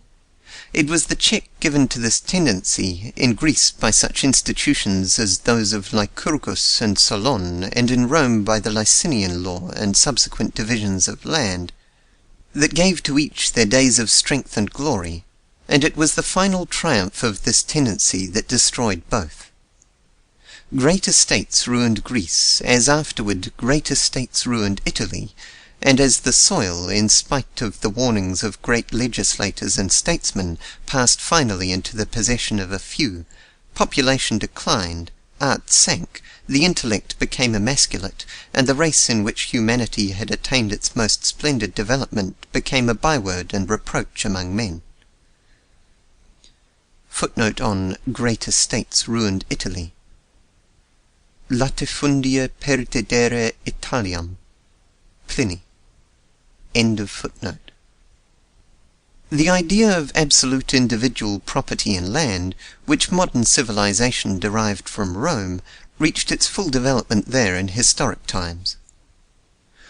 When the future mistress of the world first looms up, each citizen had his little homestead plot, which was inalienable, and the general domain, the cornland which was of public right, was subject to common use, doubtless under regulations or customs which secured equality, as in the Teutonic Mark and Swiss Almend. It was from this public domain, constantly extended by conquest, that the patrician families succeeded in carving their great estates. These great estates, by the power with which the great attracts the less, in spite of temporary checks by legal limitation and recurring divisions, finally crushed out all the small proprietors, adding their little patrimonies to the latifundia of the enormously rich, while they themselves were forced into the slave gangs, became rent-paying colony, or else were driven into the freshly conquered foreign provinces, where land was given to the veterans of the legions, or to the metropolis, to swell the ranks of the proletariat who had nothing to sell but their votes. Caesarism, soon passing into an unbridled despotism of the Eastern type, was the inevitable political result, and the empire, even while it embraced the world, became in reality a shell, kept from collapse only by the healthier life of the frontiers, where the land had been divided among military settlers or the primitive usages longer survived. But the latifundia, which had devoured the strength of Italy, crept steadily outward, carving the surface of Sicily, Africa, Spain, and Gaul into great estates cultivated by slaves or tenants. The hardy virtues born of personal independence died out, an exhaustive agriculture impoverished the soil, and wild beasts supplanted men, until at length, with a strength nurtured in equality, the barbarians broke through. Rome perished, and of a civilization once so proud nothing was left but ruins. Thus came to pass that marvellous thing, which at the time of Rome's grandeur would have seemed as impossible as it seems now to us that the Comanches or Flatheads should conquer the United States, or the Laplanders should desolate Europe. The fundamental cause is to be sought in the tenure of land. On the one hand, the denial of the common right to land had resulted in decay; on the other, equality gave strength. Freedom, says M. de Lavalier, Primitive Property, page 116. Freedom, and as a consequence the ownership of an undivided share of the common property, to which the head of every family in the clan was equally entitled, were in the German village essential rights. This system of absolute equality impressed a remarkable character on the individual, which explains how small bands of barbarians made themselves masters of the Roman Empire, in spite of its skilful administration, its perfect centralization, and its civil law, which has preserved the name of written reason. It was, on the other hand, that the heart was eaten out of that great empire. Rome perished, says Professor Seeley, from the failure of the crop of men.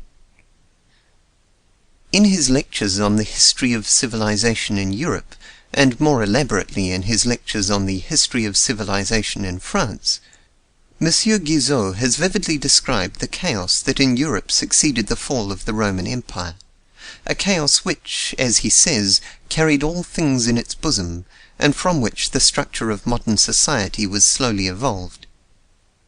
It is a picture which cannot be compressed into a few lines, but suffice it to say that the result of this infusion of rude but vigorous life into Romanized society was a disorganization of the German as well as the Roman structure, both a blending and an admixture of the idea of common rights in the soil with the idea of exclusive property, substantially as occurred in those provinces of the Eastern Empire subsequently overrun by the Turks. The feudal system, which was so readily adopted and so widely spread, was the result of such a blending. But underneath and side by side with the feudal system, a more primitive organization, based on the common rights of the cultivators, took root or revived, and has left its traces all over Europe. This primitive organization, which allots equal shares of cultivated ground and the common use of uncultivated ground, and which existed in ancient Italy as in Saxon England, has maintained itself beneath absolutism and serfdom in Russia, beneath Muslim oppression in Servia, and in India has been swept, but not entirely destroyed, by wave after wave of conquest, and century after century of oppression. The feudal system, which is not peculiar to Europe, but seems to be the natural result of the conquest of a settled country by a race among whom equality and individuality are yet strong, clearly recognized, in theory at least, that the land belongs to society at large, not to the individual. Rude outcome of an age in which might stood for right as nearly as it ever can, for the idea of right is ineradicable from the human mind, and must in some shape show itself even in the association of pirates and robbers, the feudal system yet admitted in no one the uncontrolled and exclusive right to land. A fief was essentially a trust, and to enjoyment was a next obligation. The sovereign, theoretically the representative of the collective power and rights of the whole people, was in feudal view the only absolute owner of land. And though land was granted to individual possession, yet in its possession were involved duties, by which the enjoyer of its revenues was supposed to render back to the Commonwealth an equivalent for the benefits which from the delegation of the common right he received. In the feudal scheme, the Crown lands supported public expenditures, which are now included in the civil list. The church lands defrayed the cost of public worship and instruction, of the care of the sick and of the destitute, and maintained a class of men who were supposed to be, and no doubt to a great extent were, devoting their lives to purposes of public good, while the military tenures provided for the public defence. In the obligation under which the military tenant lay to bring into the field such and such a force when need should be, as well as in the aid he had to give when the sovereign's eldest son was knighted, his daughter married, or the sovereign himself made prisoner of war, was a rude and inefficient recognition, but still unquestionably a recognition, of the fact, obvious to the natural perceptions of all men, that land is not individual but common property.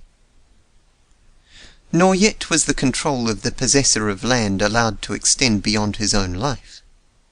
Although the principle of inheritance soon displaced the principle of selection, as where power is concentrated it always must, yet feudal law required that there should always be some representative of a fief capable of discharging the duties as well as of receiving the benefits which were annexed to a landed estate, and who this should be was not left to individual caprice, but rigorously determined in advance. Hence wardship and other feudal incidents. The system of primogeniture and its outgrowth, the entail, were in their beginnings not the absurdities they afterward became.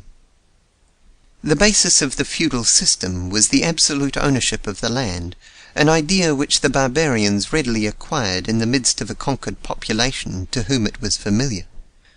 But over this feudalism threw a superior right, and the process of infeudation consisted of bringing individual dominion into subordination to the superior dominion, which represented the larger community or nation. Its units were the landowners, who by virtue of their ownership were absolute lords on their own domains, and who there performed the office of protection which Monsieur Taine has so graphically described, though perhaps with too strong a colouring, in the opening chapter of his Ancien Régime. The work of the feudal system was to bind together these units into nations, and to subordinate the powers and rights of the individual lords of land to the powers and rights of collective society, as represented by the suzerain or king.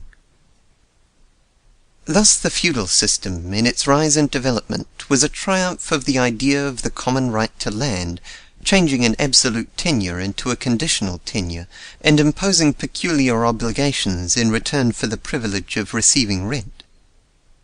And during the same time the power of land ownership was trenched, as it were, from below, the tenancy at will of the cultivators of the soil very generally hardening into tenancy by custom, and the rent which the lord could exact from the peasant becoming fixed and certain. And amid the feudal system there remained, or there grew up, communities of cultivators, more or less subject to feudal dues, who tilled the soil as common property. And although the lords, where and when they had the power, claimed pretty much all they thought worth claiming, yet the idea of common right was strong enough to attach itself by custom to a considerable part of the land. The commons in feudal ages must have embraced a very large proportion of the area of most European countries. For in France, although the appropriations of these lands by the aristocracy, occasionally checked and rescinded by royal edict, had gone on for some centuries prior to the Revolution, and during the Revolution and First Empire large distributions and sales were made, the common or communal lands still amount, according to Monsieur de Lavalière, to 4 million hectares, or 9,884,400 acres.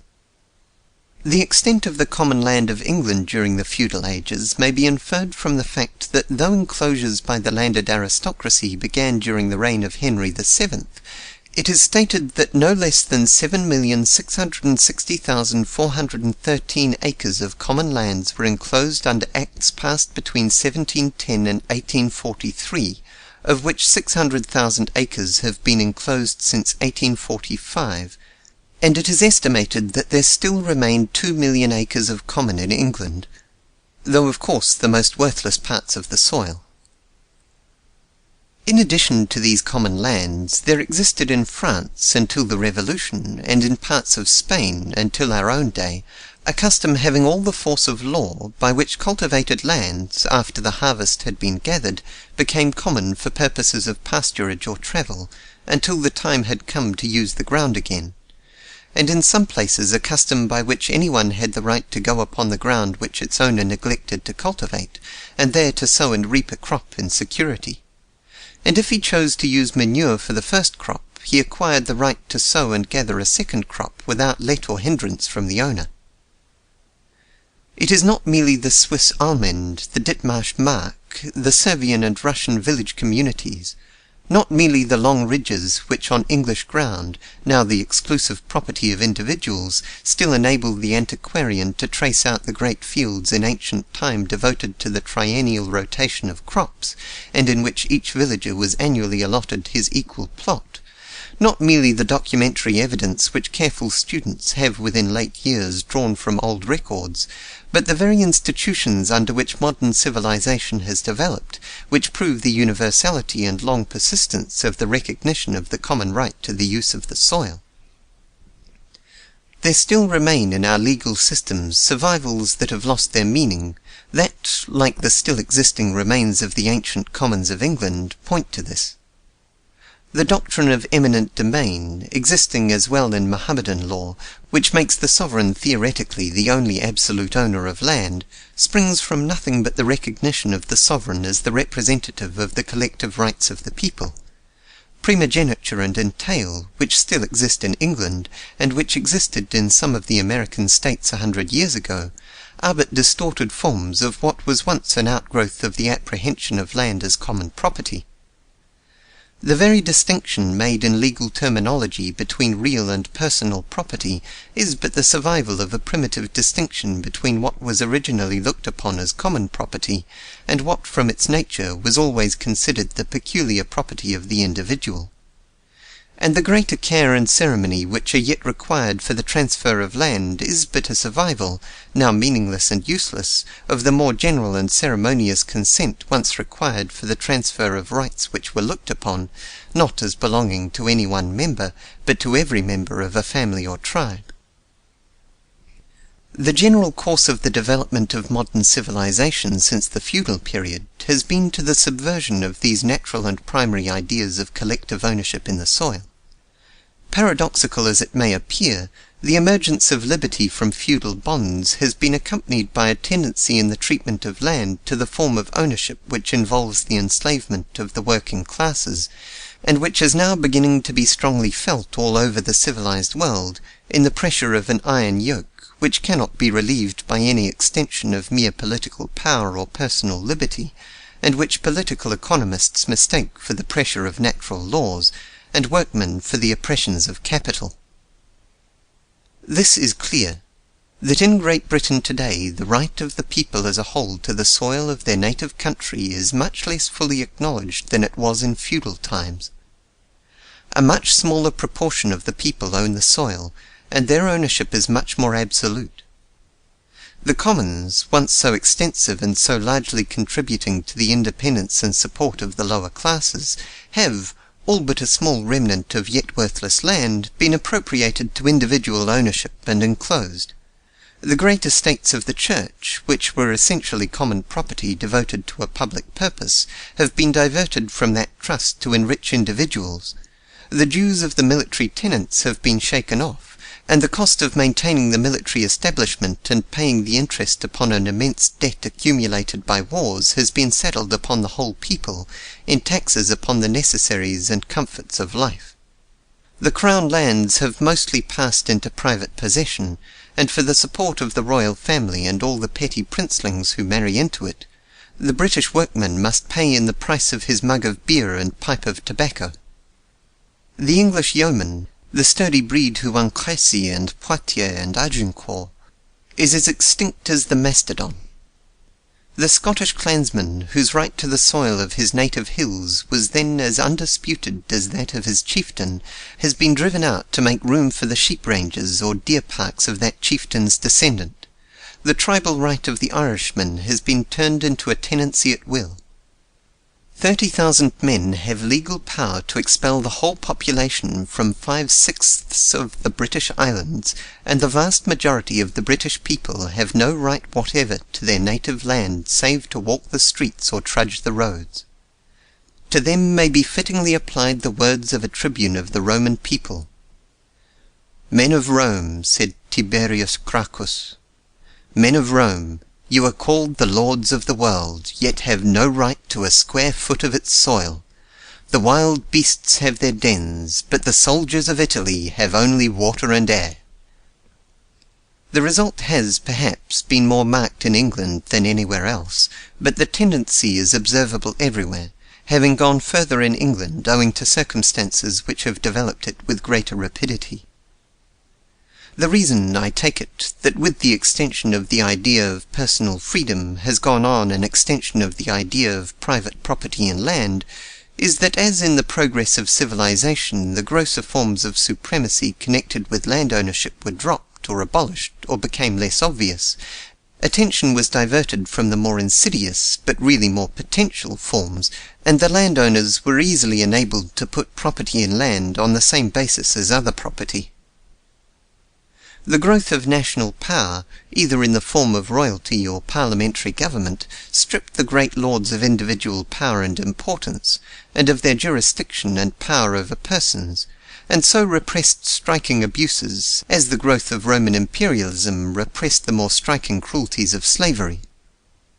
The disintegration of the large feudal estates, which, until the tendency to concentration arising from the modern tendency to production upon a large scale is strongly felt, operated to increase the number of landowners, and the abolition of the restraints by which landowners, when population was sparser, endeavoured to compel labourers to remain on their estates, also contributed to draw away attention from the essential injustice involved in private property in land, while the steady progress of legal ideas drawn from the Roman law, which has been the great mine and storehouse of modern jurisprudence, tended to level the natural distinction between property in land and property in other things. Thus, with the extension of personal liberty, went on an extension of individual proprietorship in land. The political power of the barons was, moreover, not broken by the revolt of the classes who could clearly feel the injustice of land ownership. Such revolts took place again and again, but again and again were they repressed with terrific cruelties. What broke the power of the barons was the growth of the artisan and trading classes, between whose wages and rent there is not the same obvious relation. These classes, too, developed under a system of close guilds and corporations, which, as I have previously explained in treating of trade combinations and monopolies, enabled them somewhat to fence themselves in from the operation of the general law of wages, and which were much more easily maintained than now, when the effect of improved methods of transportation, and the diffusion of rudimentary education and of current news, is steadily making population more mobile. These classes did not see, and do not yet see, that the tenure of land is the fundamental fact which must ultimately determine the conditions of industrial, social, and political life. And so the tendency has been to assimilate the idea of property in land with that of property in things of human production, and even steps backward have been taken, and been hailed as steps in advance. The French Constituent Assembly, in 1789, thought it was sweeping away a relic of tyranny when it abolished tithes and imposed the support of the clergy on general taxation. The Abbé Sieyès stood alone when he told them that they were simply remitting to the proprietors a tax which was one of the conditions on which they held their lands, and reimposing it on the labour of the nation. But in vain. The Abbé Sieyès, being a priest, was looked on as defending the interests of his order, when in truth he was defending the rights of man. In those tithes, the French people might have retained a large public revenue which would not have taken 1 centime from the wages of labour or the earnings of capital. And so the abolition of the military tenures in England by the Long Parliament, ratified after the accession of Charles II, though simply an appropriation of public revenues by the feudal landholders, who thus got rid of the consideration on which they held the common property of the nation, and settled it on the people at large, in the taxation of all consumers, has long been characterized, and is still held up in the law books, as a triumph of the spirit of freedom. Yet here is the source of the immense debt and heavy taxation of England. Had the form of these feudal dues been simply changed into one better adapted to the changed times, English wars need never have occasioned the incurring of debt to the amount of a single pound, and the labour and capital of England need not have been taxed a single farthing for the maintenance of a military establishment. All this would have come from rent, which the landholders since that time have appropriated to themselves, from the tax which land ownership levies on the earnings of labour and capital. The landholders of England got their land on terms which required them even in the sparse population of Norman days to put in the field, upon call, 60,000 perfectly equipped horsemen, and on the further condition of various fines and incidents which amounted to a considerable part of the rent. Footnote on 60,000 perfectly equipped horsemen. Andrew Bissett, in The Strength of Nations, London, 1859, a suggestive work in which he calls the attention of the English people to this measure by which the landowners avoided the payment of their rent to the nation, disputes the statement of Blackstone that a night's service was but for 40 days, and says it was during necessity. End of footnote.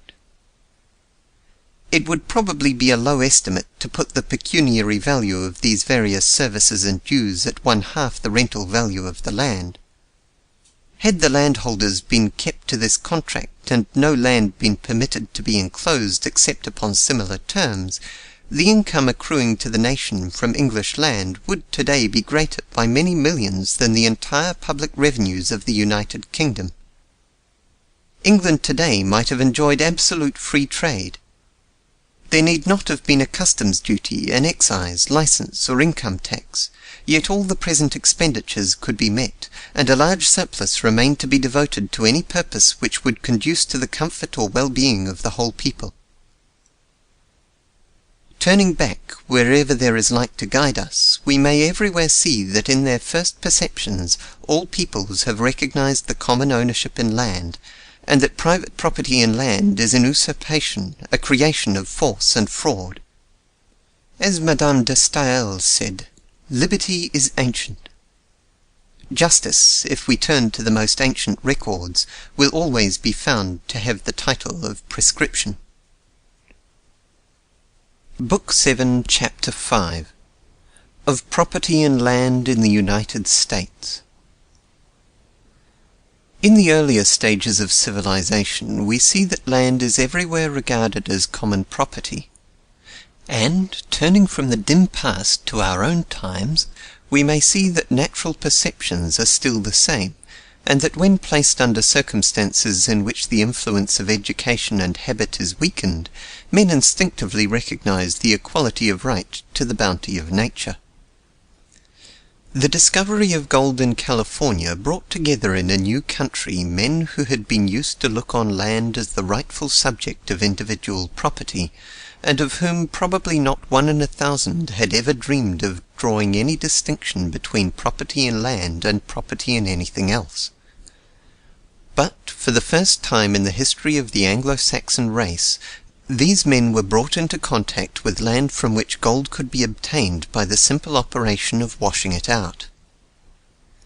Had the land with which they were thus called upon to deal been agricultural or grazing or forest land of peculiar richness, had it been land which derived peculiar value from its situation for commercial purposes, or by reason of the water power which it afforded, or even had it contained rich mines of coal, iron, or lead, the land system to which they had been used would have been applied, and it would have been reduced to private ownership in large tracts, as even the Pueblo lands of San Francisco, really the most valuable in the state, which by Spanish law had been set apart to furnish homes for the future residents of that city, were reduced, without any protest worth speaking of.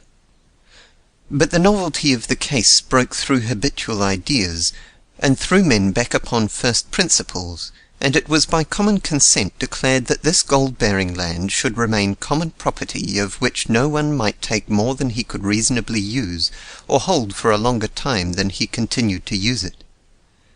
This perception of natural justice was acquiesced in by the general government and the courts, and while placer mining remained of importance, no attempt was made to overrule this reversion to primitive ideas. The title to the land remained in the government, and no individual could acquire more than a possessory claim. The miners in each district fixed the amount of ground an individual could take and the amount of work that must be done to constitute use.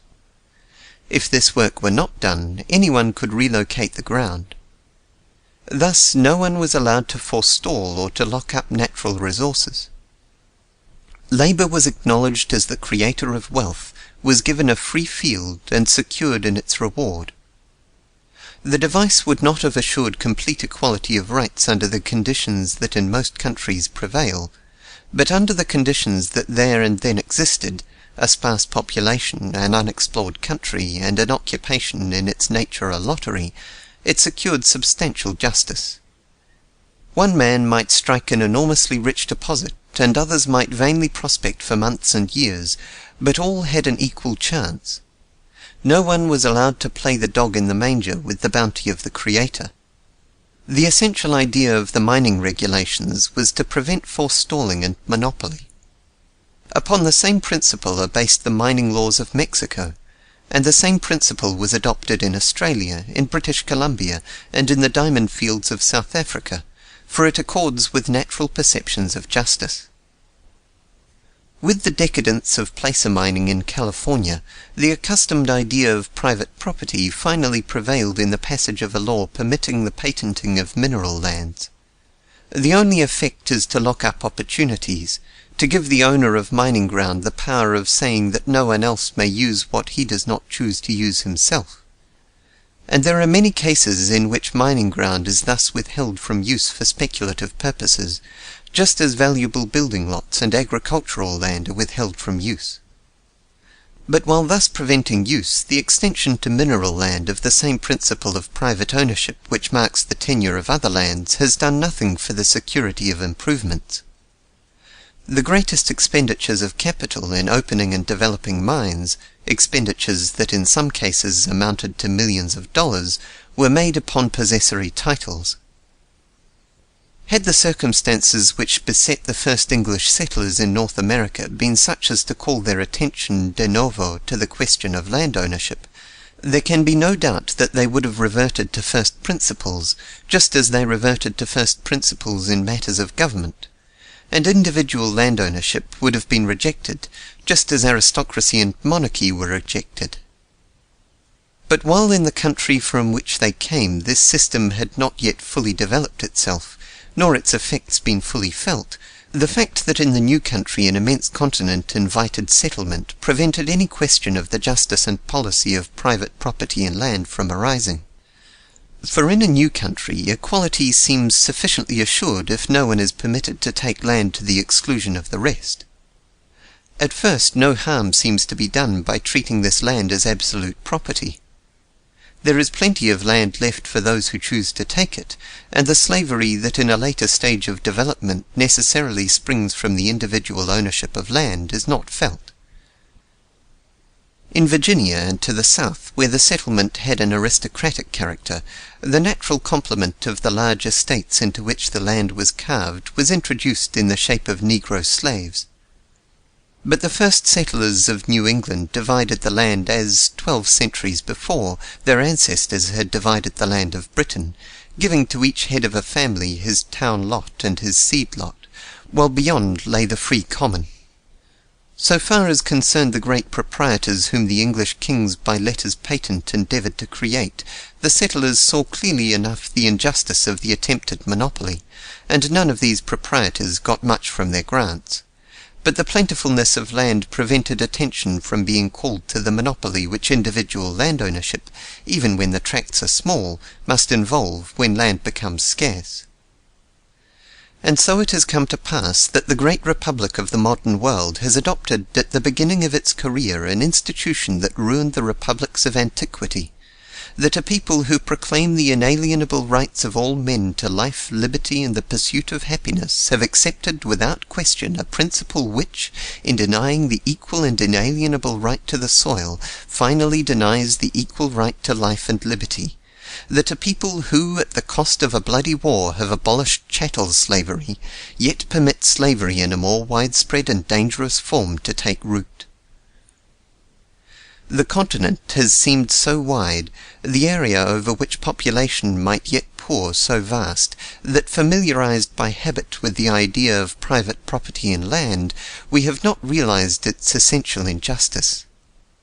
For not merely has this background of unsettled land prevented the full effect of private appropriation from being felt, even in the older sections, but to permit a man to take more land than he could use, that he might compel those who afterwards needed it to pay him for the privilege of using it, has not seemed so unjust, when others in their turn might do the same thing by going further on. And more than this, the very fortunes that have resulted from the appropriation of land, and that have thus really been drawn from taxes levied upon the wages of labour, have seemed, and have been heralded, as prizes held out to the labourer. In all the newer states, and even to a considerable extent in the older ones, our landed aristocracy is yet in its first generation. Those who have profited by the increase in the value of land have been largely men who began life without a cent. Their great fortunes, many of them running up high into the millions, seem to them, and to many others, as the best proofs of the justice of existing social conditions in a rewarding prudence, foresight, industry, and thrift. Whereas the truth is that these fortunes are but the gains of monopoly, and are necessarily made at the expense of labour. But the fact that those thus enriched started as labourers hides this, and the same feeling which leads every ticket holder in a lottery to delight in imagination in the magnitude of the prizes has prevented even the poor from quarrelling with a system which thus made many poor men rich. In short, the American people have failed to see the essential injustice of private property in land, because as yet they have not felt its full effects. This public domain, the vast extent of land yet to be reduced to private possession, the enormous common to which the faces of the energetic were always turned, has been the great fact that, since the days when the first settlements began to fringe the Atlantic coast, has formed our national character and coloured our national thought. It is not that we have eschewed a titled aristocracy and abolished primogeniture, that we elect all our officers from school director up to president, that our laws run in the name of the people instead of in the name of a prince, that the state knows no religion and our judges wear no wigs, that we have been exempted from the ills that 4th of July orators used to point to as characteristic of the effete despotisms of the old world. The general intelligence, the general comfort, the active invention, the power of adaptation and assimilation, the free, independent spirit, the energy and hopefulness that have marked our people are not causes but results. They have sprung from unfenced land. This public domain has been the transmuting force which has turned the thriftless, unambitious European peasant into the self-reliant Western farmer. It has given a consciousness of freedom even to the dweller in crowded cities, and has been a wellspring of hope even to those who have never thought of taking refuge upon it. The child of the people, as he grows to manhood in Europe, finds all the best seats at the banquet of life marked "taken," and must struggle with his fellows for the crumbs that fall, without one chance in 1,000 of forcing or sneaking his way to a seat. In America, whatever his condition, there has always been the consciousness that the public domain lay behind him, and the knowledge of this fact, acting and reacting, has penetrated our whole national life, giving to it generosity and independence, elasticity and ambition. All that we are proud of in the American character, all that makes our conditions and institutions better than those of older countries, we may trace to the fact that land has been cheap in the United States, because new soil has been opened to the emigrant. But our advance has reached the Pacific. Further west we cannot go, and increasing population can but expand north and south and fill up what has been passed over. North it is already filling up the valley of the Red River, pressing into that of the Saskatchewan and preempting Washington Territory. South it is covering western Texas and taking up the arable valleys of New Mexico and Arizona. The Republic has entered upon a new era, an era in which the monopoly of the land will tell with accelerating effect. The great fact which has been so potent is ceasing to be. The public domain is almost gone. A very few years will end its influence, already rapidly failing. I do not mean to say that there will be no public domain. For a long time to come there will be millions of acres of public lands carried on the books of the Land Department. But it must be remembered that the best part of the continent for agricultural purposes is already overrun, and that it is the poorest land that is left.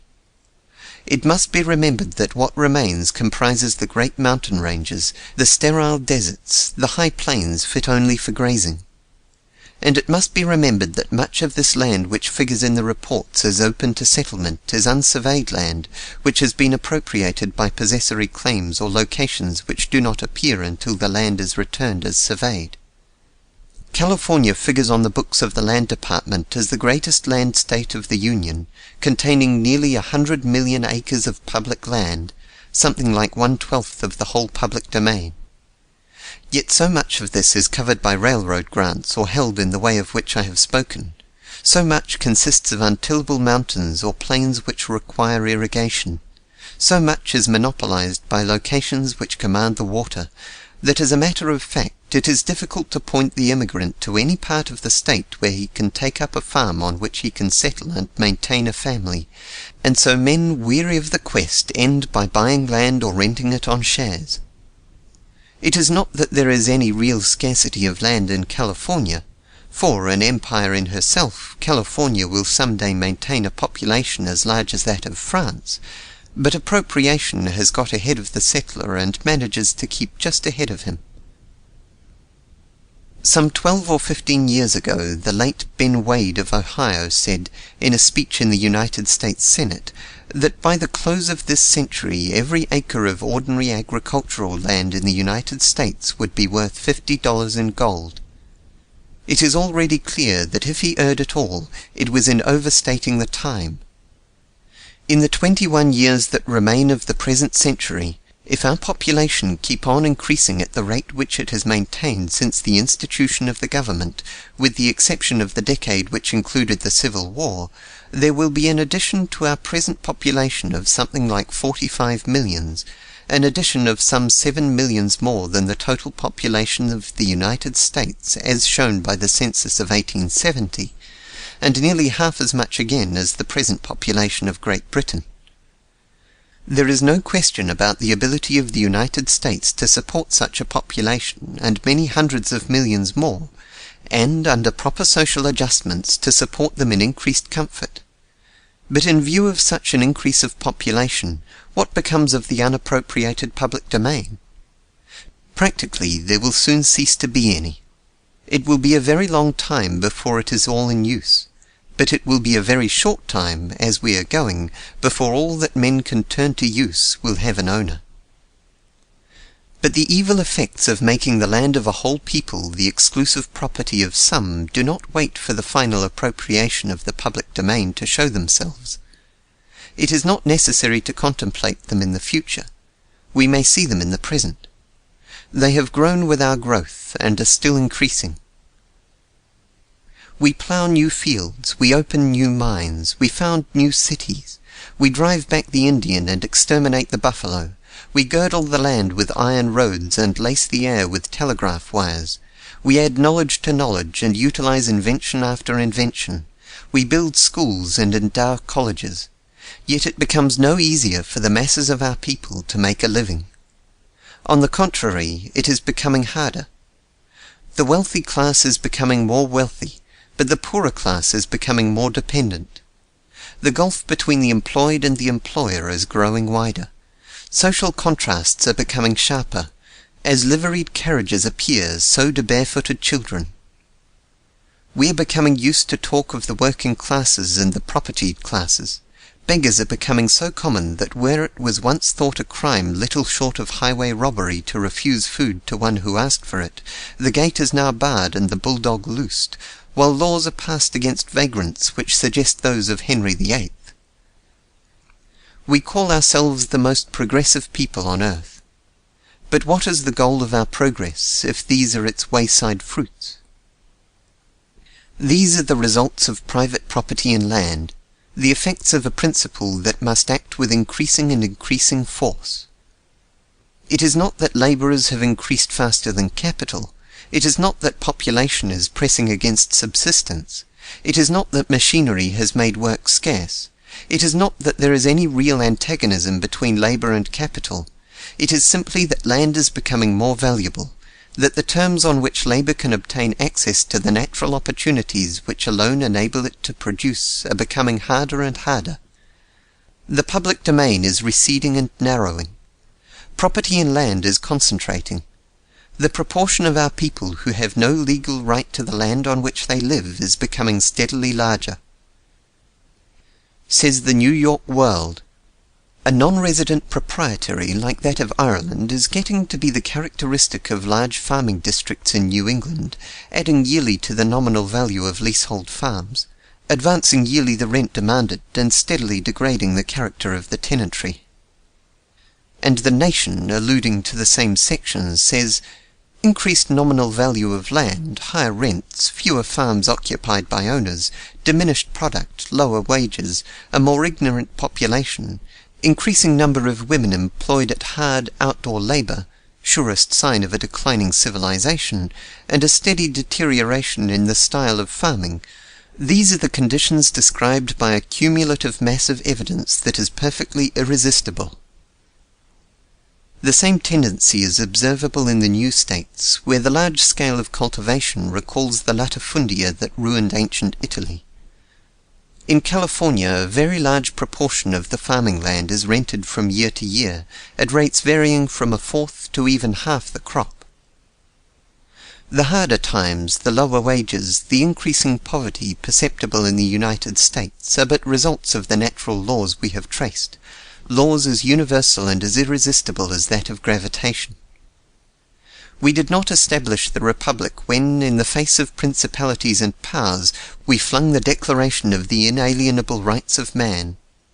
We shall never establish the Republic until we practically carry out that declaration by securing to the poorest child born among us an equal right to his native soil.